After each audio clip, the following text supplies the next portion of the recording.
Good morning, my dear students. In today's class, we are going to see History Unit 6 Development of Industries in India. The history of Indian industry perhaps dates back to the history of humankind. India's traditional economy was characterized by a blend of agriculture and handicrafts. According to Edward Baines, the birthplace of cotton manufacturing is India, where it probably flourishing long before the dawn of authentic history. Traditional crafts of India. The crafts in India has a rich history. Before arrival of mechanized industry, the production of Indian handicrafts was the second largest source of employment in rural India next to agriculture. The traditional Indian industry was known in the fields of textiles, woodwork, ivory, stone cutting, leather, fragrance wood, metalwork, and jewelry. Some specialized goods were produced for domestic and international markets. Some such specialized goods produced were cotton textile, muslin, wool, silk, and metal articles. India was famous for its fine quality of cotton and silk clothes. Decline of Indian industries, loss of royal patronage. The British conquest transformed Indian economy self-reliant into colonial economy. As the British conquered the Indian territory,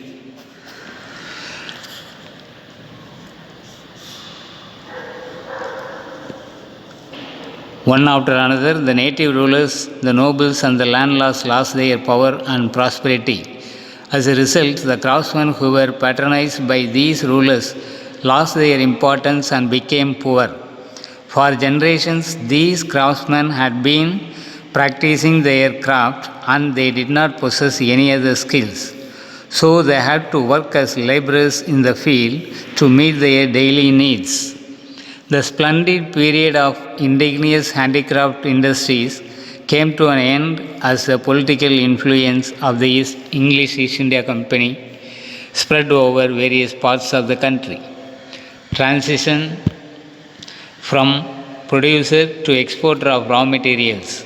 Indian handicrafts that had made the country famous collapsed under the colonial rule. The ruling British turned India as a producer of raw materials for their industries and markets for their finished products. Moreover, the railways and roadways introduced by the British facilitated the movement of finished products to reach the remotest parts of India. Competition of machine-made goods. Textile was the oldest industry in India. The highly specialized skills of Indian weavers and the low production costs gave a tough competition to the European manufacturers.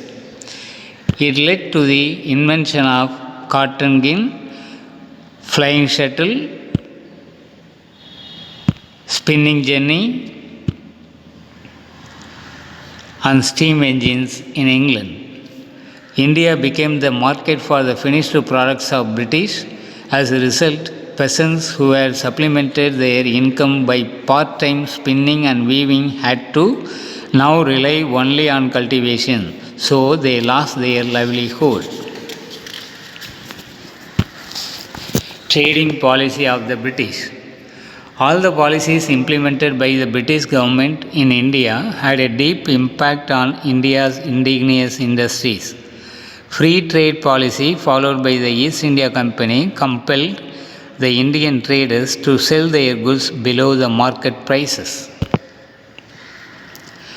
East India Company's aim was to buy the maximum quantity of Indian manufactured goods at the cheapest price and sell them to the other European countries for a huge profit.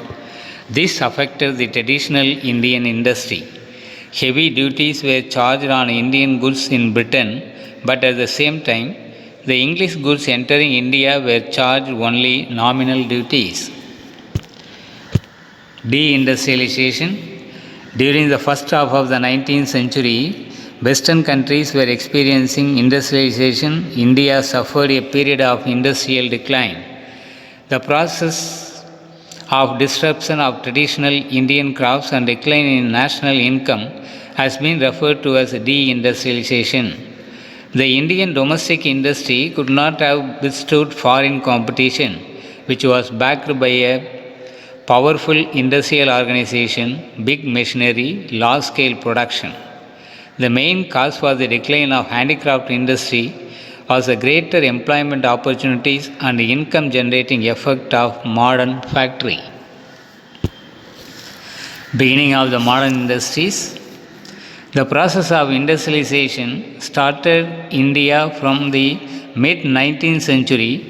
The beginning of modern industry is associated with the development in mainly plantations like jute,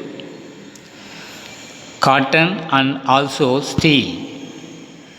There was a limited development of mining, especially coal. The accelerated industrialization began with the development of railways and roadways. This growth greatly influenced the economic and social life of people in the country.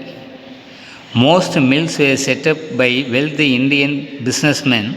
Initially, this development was confined to the setting up of cotton and jute textile mills. Plantation industries. The plantation industry was the first to attract the Europeans. The plantation industry could provide jobs on a large scale, and in reality, it could meet the increase in demands for tea, coffee, and indigo by the British society. Therefore, plantation industry was started early on. The Assam Tea Company was founded in 1839. Coffee plantation also started simultaneously. All these industries were controlled by the many former employees of the British East India Company. In India, modern industrial sector is an organized form started with the establishment of cotton textile industry in Bombay in 1854. In 1855, jute industry was started in the Hooghly Valley at Risha near Calcutta. The first paper mill was started in Ballygunge near Calcutta in 1870. Cotton mills were opened in Bombay and Ahmedabad, and jute mills proliferated on the Hooghly river banks. The woolen and leather factories became prominent in Kanpur. Heavy industries. The heavy industries included the iron and steel industry. Iron and steel industries began rooted in the Indian soil in the beginning of 20th century. The credit for the development of large-scale manufacture of steel in India goes to Jamshedji Tata. The Tata Iron and Steel Company TISCO was set up in 1907 at Jamshedpur. Growth of modern industries.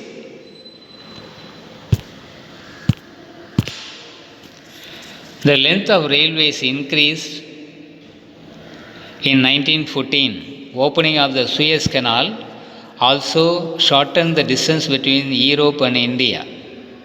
This reduced the distance, facilitated further industrialization of India. The British has consolidated the power in India and thereby attracted large number of foreign entrepreneurs and capital, particularly from England. Labor was extremely cheap, raw materials were cheaply available, and India and its neighbor provided a ready market. Confederacy of Indian Industry. The Confederation of Indian Industry is a business association in India. CII is a non-government, not-for-profit, industry-led and industry-managed organization. It was founded in 1985. It has over 9,000 members from the private as well as the public sectors. Industrial growth in India. To realize the dream of development of industries, Indian government adopted certain industrial policies and 5-year plans. One of the most important innovations in the industrial field after independence has been the introduction of 5-year plans and the direct participation in industry by the government as expressed in the Industrial Policy Resolution of 1948. As per the Industrial Policy Resolution 1956,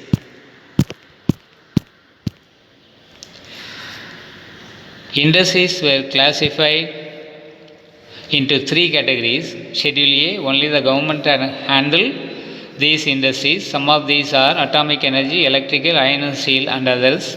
Schedule B, these comprise road and sea transportation, machine tools, aluminium, chemicals including plastic and fertilizers, ferroalloys and the certain types of mining. Schedule C, under this category the remaining industries and left to the private sector. Phases of industrial development in India. So, industrial development during 1950s to 1965. During this phase, a majority of consumer goods were produced in India. The industrial sector was underdeveloped with weak infrastructure. Technical skills were in short supply. The first 3 5-year plans were very important because their aim was to build a strong industrial base in independent India. As a result, this phase witnessed a strong acceleration in the growth rate of production. Industrial development during 1965-1980. The consumer goods sector is the backbone of rural economy. As a result, there was a fall in the growth of industrial production. So, this period is marked as a period of structural retrogression. Industrial development during 1980s till 1991. The period of the 1980s can be considered as the period of industrial recovery. This period witnessed a quite healthy industrial growth. Industrial development post 1991 reforms. The year 1991 ushered a new era of the economic liberalization. The 10th and 11th 5-year plans witnessed a high growth rate of industrial production. The new policy welcomes foreign investments. Modernization. India has now a large variety of industries producing goods varied nature, which shows a high degree of modernization. This has reduced our dependence greatly on foreign exports and technologies. On the contrary, India is exporting trained personnel to relatively less developed countries. The term information technology includes computer and communication technology along with software. Along with 3-sector model of primary, secondary and tertiary industries, a 4th sector, information related industries has emerged. Self-reliance. Another positive aspect of industrial growth is the attainment of the goal of self-reliance. Today, the bulk of the equipment required for industrial and infrastructural development is produced within the country. The Indian road network has become one of the largest in the world. As India needs power to drive its growth engine, it has triggered a noteworthy improvement of availability of energy. After almost 7 decades of independence, India has emerged as the 3rd largest producer of electricity in Asia. So with this lesson is over, my dears. We will see the next lesson in the forthcoming online classes. From 2nd December, you will be having your slip test. So prepare well, do well in the examination. Thank you, my dears. Thank you.